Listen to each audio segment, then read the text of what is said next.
যুদ্ধবিরতির মধ্যেই আবারও মুখোমুখি অবস্থানে চলে গেছে ইরান ও ইসরায়েল। ইরান ইসরায়েলের বিভিন্ন লক্ষ্যবস্তুতে ক্ষেপণাস্ত্র ও ড্রোন হামলা চালানোর পর পাল্টা জবাবে ইসরায়েল ইরানের একাধিক শহরে বিমান হামলা চালায়।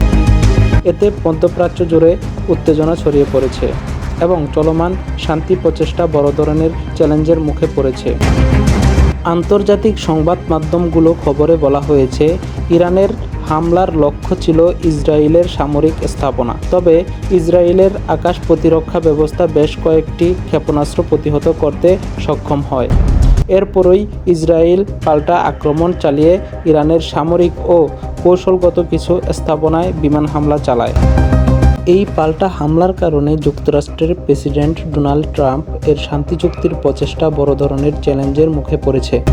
ট্রাম্প সম্প্রতি দাবি করেছেন, ইসরায়েল ও ইরানের মধ্যে দ্রুত একটি শান্তি চুক্তি হতে পারে এবং যুদ্ধবিরতি কার্যকর রাখা হবে। কিন্তু নতুন এই সংঘর্ষ সেই আশঙ্কাকে অনেকটাই অনিশ্চিত করে তুলেছে।